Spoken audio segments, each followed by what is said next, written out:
하나님의 말씀 보시겠습니다. 하나님의 말씀은 로마서 14장 1절로 12절까지 있는 말씀이 될 텐데요. 이 시간에 제가 로마서 14장 13절 말씀을 봉독해 드리고 이 말씀을 함께 나누어 보십시다. 요즘 7월 달에는 제가 서로 기도하라, 그리고 오늘은 서로 판단하지 말라, 그리고 다음 주는 서로 종로로 타라, 그리고 그 다음 주는 서로 사랑하라, 이렇게 서로 시리즈를 하겠습니다. 이 시간에 로마서 14장 13절 말씀을 제가 봉독해 드리겠습니다. 그런즉 우리가 다시는 서로를 판단하지 말고 도리어 이것 즉 아무도 자기 형제의 길에 걸림돌이나 넘어질 기회를 주지 않을 것을 판단할지니라. 기도하십시다. 살아계신 아버지 하나님, 하나님께서 우리를 사랑하셔서 우리를 죄와 사망에서 구원해 주시고 하나님을 향하여 아바 아버지라 부를 수 있는 놀라운 특권을 우리에게 주셔서 감사합니다. 하나님께서 우리의 생명의 주인이 되셔서 살아도 살고 죽어도 사는 영원한 생명을 우리에게 주셔서 얼마나 감사한지요.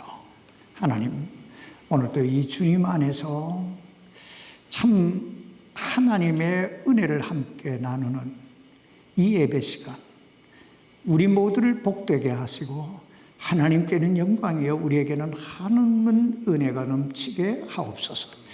이 연약한 종을 붙드시고 사용해 주시기를 예수님 이름으로 기도하옵나이다. 아멘. 착석해 주시기 바랍니다. 여러분, 교회란 무엇일까요? 성경은 교회를 가리켜 예수 그리스도의 몸이라고 말씀하고 있습니다. 다시 말하면 예수 그리스도의 그 십자가의 보혈의 공로로 말미암아 구원받은 하나님의 자녀들이 예수 그리스도의 몸된 교회의 지체가 돼서 아름다운 하나의 공동체를 이루어가는 것, 그래서 하나님의 뜻을 이루어가는 것, 이것이 교회라는 것입니다. 그런데 이 거룩하고 아름다운 이 교회 안에서 가끔 대두되는 심각한 문제가 있는데 그것은 내적 갈등이라는 것입니다. 내적 분열. 다시 말하면 그리스도 예수 안에서 하나가 되어야 할 그 교회 지체들이 서로 분쟁하고 갈등하고 반목하는 일들이 일어난다는 것입니다. 그런데 이 교회 안에서 일어나는 이런 분쟁이나 이런 갈등, 이런 반목은 어제 오늘의 문제가 아닙니다. 그 옛날 초대교회 안에도 이런 문제들이 있었습니다. 그 가장 대표적인 교회가 바로 고린도 교회예요. 그런데 이 고린도 교회는 성령의 역사가, 성령의 은사들이 가장 뚜렷하게 나타났던 그런 교회였습니다. 고린도전서, 고린도후서를 여러분이 잘 읽어보시면 성경에 나오는 은사라고 하는 은사는 그 교회에 다 있어요. 그런데 가장 문제가 많았던 교회가 바로 그 고린도 교회였습니다.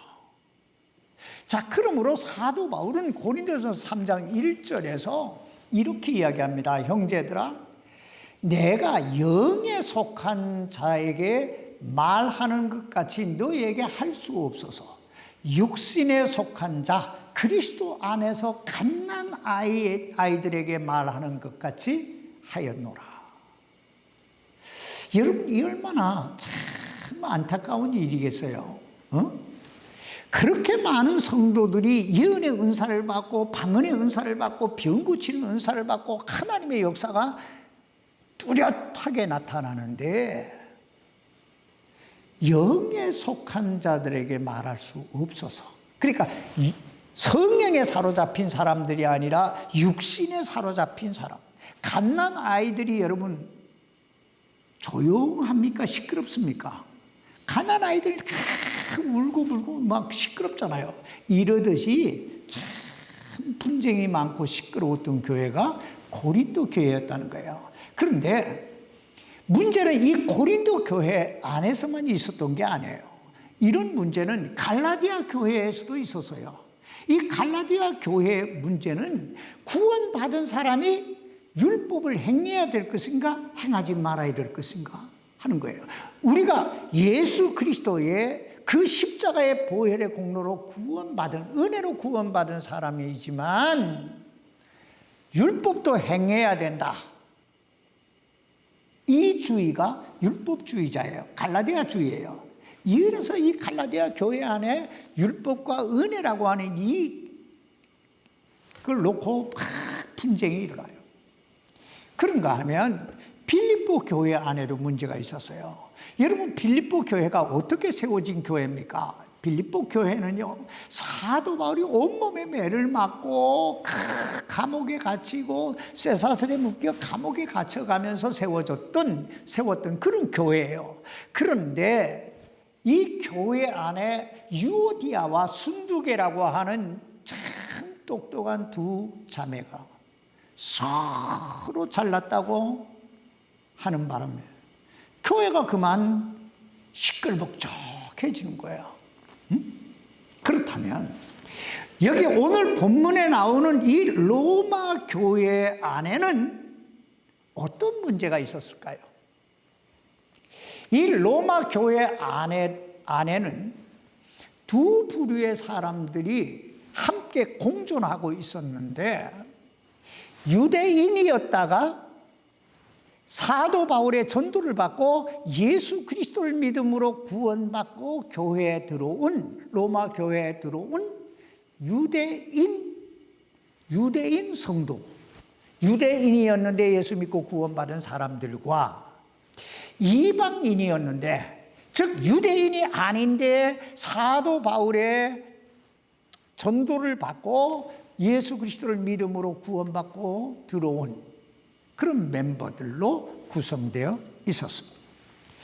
이와 같이 서로 다른 배경 속에서 살다가 한 교회에 들어와서 함께 생활을 하다 보니까 서로 충돌을 하게 된 것입니다. 겉으로 보기에는 별반 다를 바 없는 똑같은 사람이에요. 그런데 유대인 성도와 이방인 성도들 사이에는 흙과 백이 어울릴 수 없듯이 내면적으로 보면 그 뼛속 깊은 곳까지 전혀 다른 사람들이었어요. 생각해 보세요. 유대인들이 어떤 사람입니까? 유대인들은 전통적으로요, 태어날 때부터 율법을 배우고 그 율법을 지키면서 살아왔던 그런 사람들이에요. 그런데 어느 날 사도 바울을 통해서 복음을 듣고 예수 그리스도를 믿음으로 말미암아 구원받고 로마 교회 성도가 된 구성원이 된 거예요. 그러나 평생 율법을 지키면서 살아왔던 그 옛날 습관들을 완전히 버리지 못하는 거예요. 예를 들면 유대인들은 음식을 가려 먹었어요. 그들은 어려서부터 여기에 부정한 음식과 그리고 여기에 정한 음식 이렇게 딱 구분을 해놓고 부정한 음식은 안 먹었어요. 그런가 하면 어려서부터 안식일을 지키면서 살았어요. 그런데 예수님을 믿고 난 이후에도 그 옛날 습관을 버리지 못했다는 거예요. 특별히 이 고기에 대해서는 더더욱 그러했어요. 왜냐하면 그 당시 시중에서 파는 모든 고기는 다 우상에게 제사를 지내고 난 후에 내다 팔던 그런 고기였어요. 그래서 고기 먹는 사람은 그리스도인이 아니다, 예수 믿는 사람이 아니다 할 정도로 저들은 고기 먹는 사람들을 노골적으로 경멸했어요. 사실은 우리가 예수 그리스도를 믿음으로 구원받아서 정말 거룩한 하나님의 아들과 딸이 되었다 할지라도 어려서부터 이렇게 자라면서 몸에 밴 그 옛 습관이나 그리고 우리가 여기 그 자라면서 배워왔던 그런 습관들을 단번에 버린다고 하는 것은 거의 불가능한 일입니다. 사도 베드로를 한번 잘 보세요. 사도행전 10장에 보면은 사도 베드로가 어느 날 환상을 보게 돼요. 그 환상 중에 하나님께서 4발 달린 짐승과 곤충과 날짐승과 이런 모든 짐승들을 이렇게 하나로 묶어서 이렇게 보자기에 싸서 쭉 베드로 앞에 달아내렸어요. 그리고는 하나님께서 베드로에게 먹으라고 하세요. 그러자 베드로가 뭐라고 말하냐면, 하나님, 나는 지금까지 살면서 단 한 번도 부정한 것을 먹어본 적이 없습니다. 무슨 말이에요? 못 먹겠다는 거예요. 못 먹겠다는 거예요. 지금 하나님께서 이 환상을 통해 보여주시고자 하신 것은 유대인들만 전도할 게 아니라 이방인들에게도 나가서 복음을 전해라. 이걸 가르쳐 주시기, 깨우쳐 주시기 위해서 그랬는데 베드로는 못 먹겠다는 거예요. 그때 하나님께서 사도행전 10장 15절에 보면 이렇게 말씀하세요. 하나님께서 깨끗하게 하신 것을 내가 왜 속되다 하느냐. 우린 여기에서 사람이 옛 습관을 버린다고 하는 것이 얼마나 어려운 문제인가를 다시 한번 보게 되는 거예요. 지금 베드로는요, 갈릴리 바다에서 고기 잡던 그런 베드로가 아니에요. 지금 베드로는요, 예수님을 3번씩이나 모른다고 부인하던 그런 베드로가 아니에요. 정말 사도행전 2장에서 성령의 불의 혀 같은 그 성령의 역사하심에 완전히 녹아난, 정말 거듭난 변화된 초대 예루살렘 교회 목사예요. 사도예요. 그러나 그럼에도 불구하고 어려서부터 몸에 배워온 이 옛 습관, 율법적인 자신의 삶의 습관들을 버리지 못하고 있었던 거예요. 이와 같이 로마 교회 안에 있던 유대인들 역시 옛 습관을 버리지 못하고 있었던 거예요. 이것은 먹는 문제뿐만 아니라 절기를 지키는 문제에 있어서도 마찬가지였어요. 안식일이나 유월절 같은 그런 절기를 지키지 않으면 뭔가 막 불안한 거예요. 안절부절 못하는 거예요. 반면에 로마 교회 안에 있던 이방인 그리스도인들, 이방인 성도들은 저들과는 전혀 다른 의식을 가지고 있었어요. 저들은 예수 그리스도를 믿고 구원받은 사람은 무엇을 먹든 상관이 없다. 문제가 될 필요가 전혀 없다는 거예요. 또 안식일을 지킬 거냐, 안 지킬 것이냐, 또 절기를 지킬 거냐, 안 지킬 것이냐, 이것을 두고 왈부할 그 필요조차 없다는 거예요. 오직 예수 그리스도를 믿기만 하면 죄사함 받고 구원받고 천국 가는데 그런 것들이 왜 필요하냐는 거예요. 그러다 보니까 자연히 이 두 성도들 사이에 갈등이 일어나는 거예요. 분쟁이 일어나는 거예요. 유대인 성도들의 입장에서 보면 이방인 성도들은 전부가 야만인처럼 보이는 거예요. 뭐 제사 지내는 우상에 절한 음식 갖다 먹고 막 하니까 야만인처럼 보이는 거예요. 또 이방인 성도들의 입장에서 유대인 성도들을 이렇게 바라볼 때 너무 믿음이 없어 보이는 거예요. 저 사람이 저러면서 저 고기 먹는 문제 하나 가지고 저렇게 쩔쩔매고 이러는데 어떻게 저 사람이 구원받은 그리스도인이라 할 수 있느냐, 이렇게 이제 나오는 거예요. 이런 저들의 모습을 바라보면서 사도 바울이 저들에게 참 재미있는 별명 하나를 붙여줘요. 그 별명이 뭐냐면 믿음이 연약한 자와 믿음이 강한 자라고 하는 별명이에요. 여러분 잘 봐야 돼요. 사도 바울이 저들을 향해서 옳은 자와 그른 자라고 하지 않았다는 거예요. 다시 말하면 어떤 음식을 먹을 것이냐 안 먹을 것이냐, 어떤 절기를 지킬 것이냐 안 지킬 것이냐 하는 문제는 옳고 그름의 문제가 아니라, 죄냐 죄가 아니냐 하는 문제가 아니라 자기 믿음의 문제라는 거예요. 왜냐하면 이런 문제는요, 진리냐 진리가 아니냐 하는 그런 어떤 신앙의 본질적인 문제가 아니기 때문에 그래요. 우리가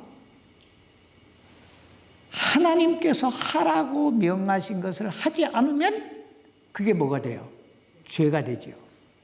하나님께서 하지 말라고 하는 것을 하면 그것도 죄가 돼요. 그러나 사실 이 음식 문제는요, 그리고 절기 문제는 이런 본질적인 문제가 아니에요.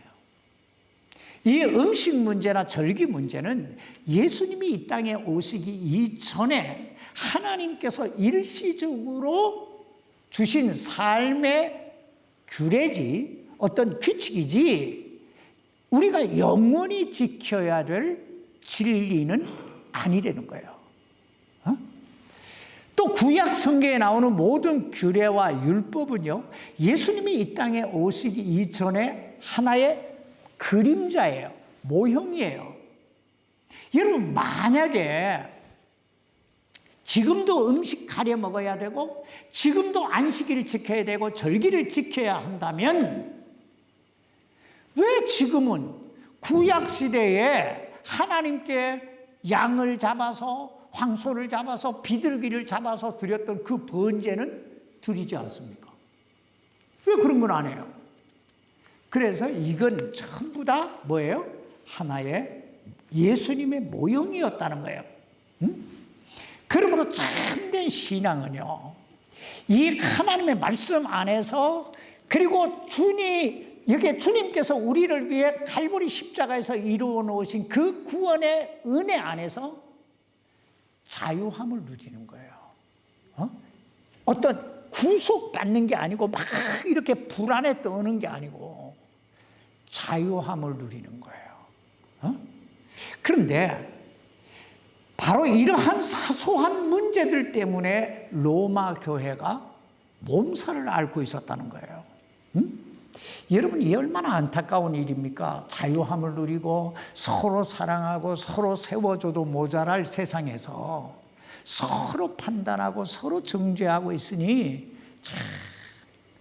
이것이 죄냐 죄가 아니냐, 이게 진리냐 진리가 아니냐, 이게 구원이냐 구원이 아니냐, 뭐 이런 본질적인 문제를 가지고 논쟁을 하면, 그래도 그 논쟁은 가치가 있는 논쟁이 될 수 있지만 이 먹는 문제 때문에, 또 예수님께서 십자가의 보혈로 이미 해결해 놓으신 그 율법 문제 때문에 서로 사랑하고 격려하고 막 이렇게 보듬어줘도 모자랄 사람들이 이렇게 반목하고 있으니까 사도 바울의 마음이 얼마나 안타까웠겠냐 이 말이에요. 사실 우리가 신앙생활을 하다 보면요, 서로가 다른 의견, 다른 논리를 가질 수가 있어요. 즉 내 생각은 이런데 다른 사람의 생각은 저럴 수 있다는 거예요. 이걸 견해 차이라고 말해요. 견해 차이. 왜냐하면 사람은 누구나 다 하나님께서 주신 지정의라고 하는 인격체를 가지고 있기 때문에 서로가 다른 생각을 할 수 있는 거예요. 또 서로가 다른 인격체를 형성할 수 있는 거예요. 자신이 살아온 삶의 배경에 따라서 자신이 배워온 어떤 교육 정도에 따라서 그 생각하는 것이나 이 차이가 서로의 차이가 있을 수 있다는 거예요. 그렇다면 저 사람이 나와 다른 견해를 가지고 있다고 해서 무조건 그 사람을 정죄하고 판단하고 배척해야 될까요? 그리고 무조건 내 논리가 맞다고 그 사람 속에 막 주입해 넣어야 될까요? 지금 사도 바울은 이런 문제를 다루고 있는 거예요. 여기 오늘 본문 로마 14장 1절 말씀 보시기 바랍니다. 믿음이 약한 자를 너희가 받아들이되 의심에 찬 논쟁은 하지 말라. 여러분, 믿음이 약한 자를 어떻게 하라고요? 받아들이라. 여기서 받아들이라 하는 말은 수용하라는 거예요. 이해하라는 거예요. 배척하지 말라는 거예요. 더 나아가서 의심에 찬 논쟁은 하지 말라. 이렇게 고민하고 있는데 여기서 의심에 찬 논쟁이라고 하는 말은 견해가 다르다고 해서 나와 생각이 다르다고 해서 그 사람을 이렇다 저렇다 평가하지 말라는 거예요.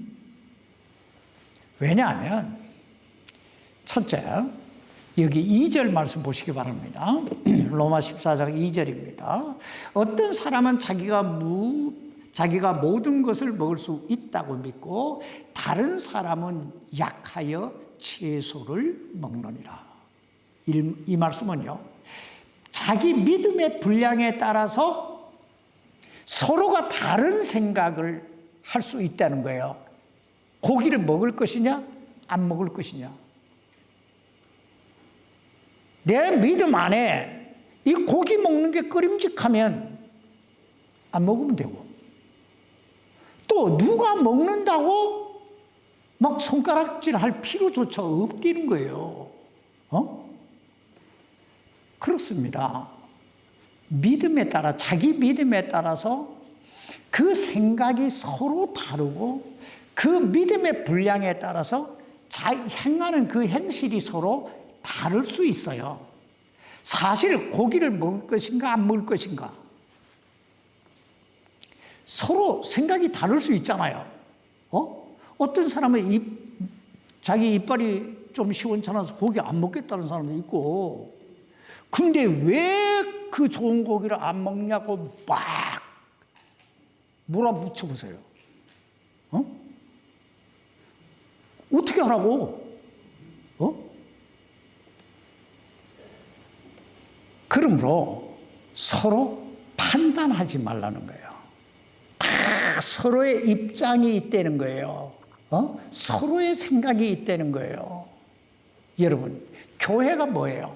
교회는요, 다양한 사람들이 모여서 주님의 몸을 이루어가는 것, 이게 교회예요. 그러므로 교회가 하나가 되기 위해서는 다양함을 인정하라 이거예요. 저 사람 저런 생각을 할 수도 있고, 저 사람 저런 생각, 진리에서 어긋난, 하나님의 말씀의 원리에서 어긋난 일이 아니라면 받아들여라 하는 거예요. 둘째, 우리가 서로 판단하지 말아야 할 이유에 대해 여기 로마 14장 3절에 보면 이렇게 말씀합니다.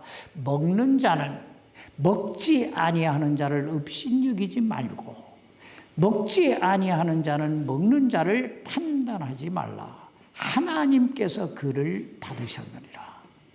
조금 전에도 말씀드렸듯이 이방인 그리스도인들은요, 유대인 그리스도인들을 향하여 고기도 먹지 못하는 연약한 믿음을 가진 자라고 판단한 거예요. 또 로마인 그리스도인들은, 유대인 그리스도인들은 이방인 그리스도인들을 향하여 제사 지낸 음식 먹는다고 막 정죄를 한 거예요. 그런 저들을 향해서 사도 바울은 그렇게 업신여기거나 그렇게 판단하지 말라, 이렇게 권면하면서 이렇게 말합니다. 하나님께서 그를 받으셨느니라. 여러분, 이 참 놀라운 말씀이에요. 한마디로 하나님께서 저 사람을 받으셨는데, 하나님의 아들로, 하나님의 딸로 받으셨는데, 세상 말로 너가 왜 왈가왈부 하느냐는 거예요. 주인도 가만히 있는데, 하나님도 가만히 계시는데 네가 왜 돌돌지냐 이거예요. 그렇습니다. 하나님께서 나를 하나님의 자녀로 삼아 주셨듯이 저 사람도, 우리 손집사님도 하나님의 자녀로 삼아 주신 거예요. 믿습니까? 그런데 네가 뭔데 이거예요. 네가 뭔데? 사실 우리가 해야 할 일은요, 판단이 아니고 뭐예요? 서로가 서로를 인정해주고 기도해주고 세워주는 거예요. 세 번째, 우리가 서로 판단하지 말아야 할 이유에 대해서 여기 4절에 보면 이렇게 말씀합니다. 다른 사람의 종을 판단하는 너는 누구냐? 그의 서거나 넘어짐이 그의 주인에게 달려있은즉 참으로 그가 세우리니 하나님은 능히 그를 서게 하실 수 있느니라. 여러분, 여기 한번 보세요. 오늘 이 4절에 있는 말씀을 네 단어로, 네 글자로 딱 요약해서 말하면, 표현하면, 묘사하면 어떤 단어가 가장 적합할까요?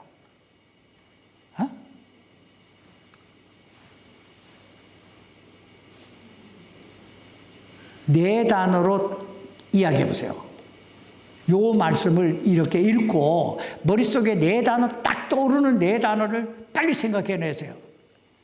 다른 사람의 종을 판단하는 너는 누구냐? 그의 서거나 넘어짐이 그의 주인에게 달려있은즉 참으로 그가 세우리니 하나님은 능히 그를 서게 하실 수 있느니라. 네 글자예요. 뻗뜩 생각나는 게 없어요? 너 나 잘해. 뭐라고요? 너나 잘해. 주인 따로 있어. 그 사람 주인 따로 있어. 우리 주인이 누굽니까? 하나님이신 줄 믿습니다. 그런데 하나님 거 가지고 네가 뭘 그렇게 왈가왈부 하냐 이 말이요. 너나 잘해. 그러면서 여기 5절에 보면 이렇게 말씀합니다. 어떤 사람은 한 날을 다른 날보다 귀히 여기고 다른 사람 모든 날을 각해 여기나니 각 사람은 자기 마음에 완전히 확신할지니라. 정한 대로 하라 이 말이에요. 이 말씀의 뜻은 어떤 사람은 주일날은 하나님께 예배 드려야 되는 정말 귀한 날이다 이렇게 생각하는 사람이 있고, 어떤 사람은 왜 주일날만 하나님께 거룩하게 예배 드리는 날이냐? 월요일도 화요일도 다른 모든 날이 하나님께 예배 드리고 드리는 거룩한 날이 아니냐? 이렇게 생각하는 사람들이 있다는 거예요. 근데 넌 왜 주일날만 귀히 여기냐? 너는 왜 이러냐 하고 판단하지 말라는 거예요. 왜 판단하지 말아야 하냐면, 이건요, 본질의 문제가 아니에요. 내가 예수 믿고 구원받는데 이런 문제가 전혀 지장이 안 된다 이거예요. 안식일을 지키냐 안 지키냐. 여러분 안식일이 무슨 요일이요? 안식일이 토요일이요. 지영재님은 지금 안식일을 일요일이라고 그러는데 일요일은 주의 첫날이에요. 그러니까 안식일은 토요일이에요. 그리고 일요일은 주님이 부활하신 날을 기념해서 우리가 주일날 예배를 드리는 거예요. 안식일은 토요일이라니까. 주일이 첫날이에요. 여러분 카렌더 보세요. 딱 일요일이 제일 앞에 있죠. 일, 월, 화, 수, 목, 금, 토. 이게 안식일이에요. 7일째가. 그러니까 이거는 내가 예수 믿고 구원받는데 전혀 문제가 되는 게 아니라는 거예요. 그래서 이런 것 가지고 판단하지 마라. 근데 우리가 항상 주의해야 될 건 이거예요. 내가 어떤 결정을 내릴 때 항상 우리 마음속에 이게 하나님께 영광이 될 것인가? 안 될 것인가? 이걸 항상 염두에 둬야 돼요. 우리가 무엇이든 다 할 수 있지만 내가 이렇게 하는 게 과연 하나님께 영광이 될 것인가? 하나님의 영광을 가리우지는 않을까? 이걸 생각하라는 거예요. 응? 여기 6절 말씀 보세요. 나를 중히 여기는 자도 주를 위해 중히 여기고 나를 중히 여기지 아니하는 자도 주를 위해 중히 여기지 아니하며 먹는 자도 주를 위해 먹나니 이는 그가 하나님께 감사드리기 때문이라. 먹지 아니하는 자도 주를 위해 먹지 아니하며 또한 하나님께 감사드리니. 그러니까 우리가 어떤 음식이든 하나님께 감사함으로 기도하고 먹으면 no problem이라고. 문제가 없다는 거예요. 지금 주를 위해 라고 하는 단어에 여러분들이 주목을 해야 된다. 왜냐하면 사실 우리 주인이요 하나님이시기 때문에 그래요. 우리는 제가 이제 짧은 삶을 살았잖아요. 비록 이렇게 뭐 주변머리도 소갈머리도 없어졌지만은 참 세월이 참 짧게 살았어요. 내가 살아봐도 참 세월이 너무 짧은 거예요. 뭐 날라가잖아요. 아니 벌써 이래 돼버렸잖아요. 그런데 이렇게 짧은 세월을 살면서 느낀 게 하나 있어요.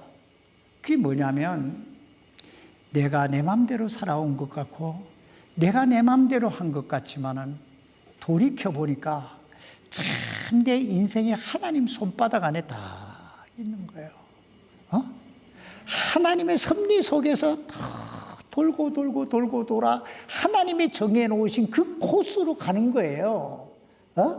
그 코스로 갈 수밖에 없는 게 인생이에요. 나 딴에는 이렇게 많이 돈 것 같은데 돌고 돌아보니 거기더라 이 말이에요.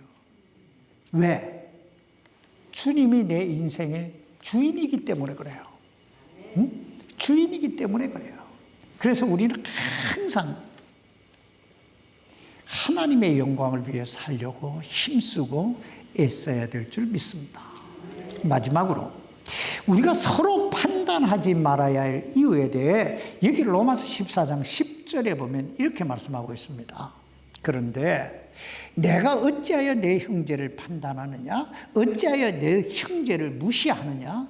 우리가 다 그리스도의 심판석 앞에 서리라. 그렇습니다.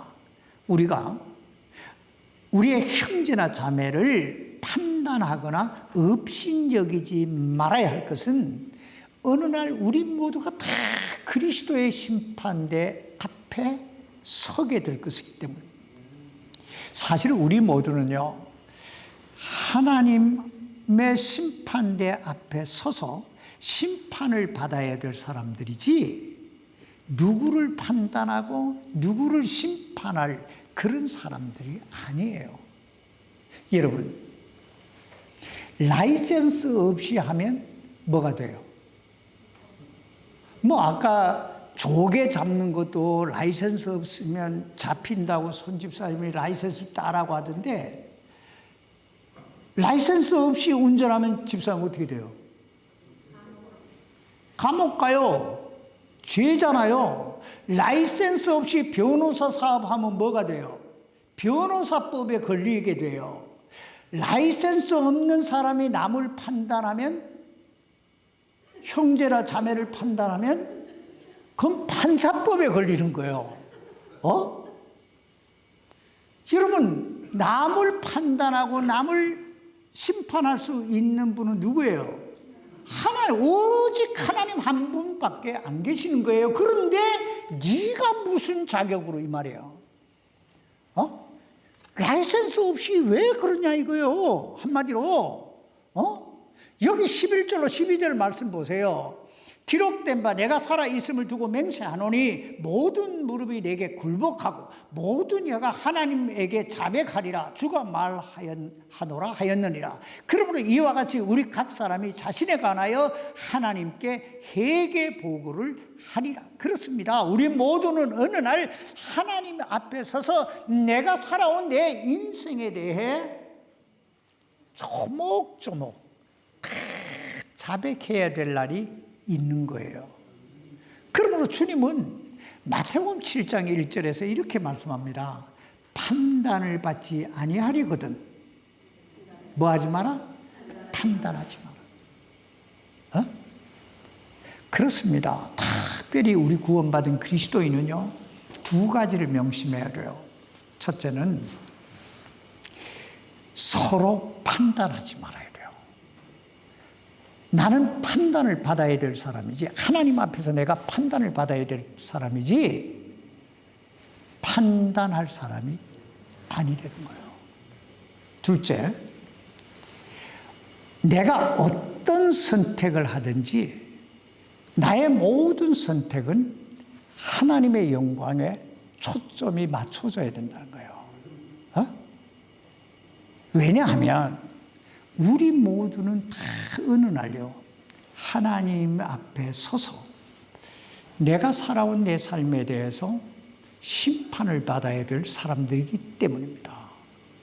그러므로 참 우리는 늘 우리 자신을 돌아봐야 돼요. 주님이 뭐라고 말씀하세요? 내 눈에 든 들보는 깨닫지 못하고 남의 눈에 든 티끌만 바라보느냐, 그러잖아요.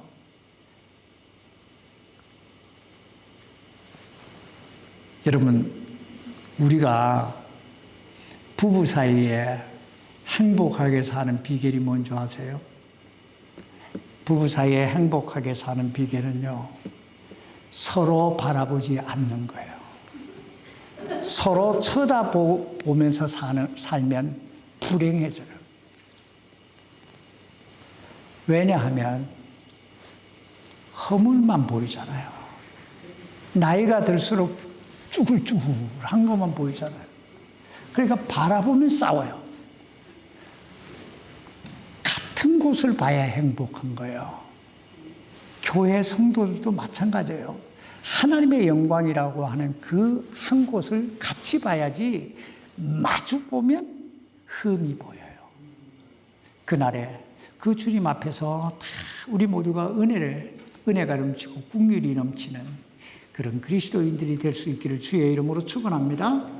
기도하십시다. 살아계신 아버지 하나님, 하나님께서 우리를 사랑하셔서 참 독생자 예수 그리스도의 그 보혈을 통해 죄 사함받게 하시고 하나님을 아버지라 부를 수 있는 권세를 얻게 하시고 이렇게 하나님의 은혜의 보좌 앞에 나와 하나님을 예배하는 예배자가 되게 해주신 것을 감사합니다.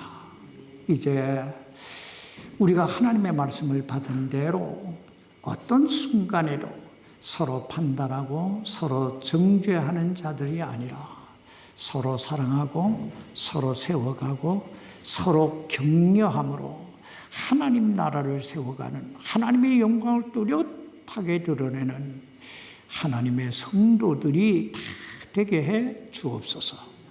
우리 하나님의 크신 긍휼하심이 우리 모두에게 충만하옵시기를 예수님의 이름으로 기도하옵나이다.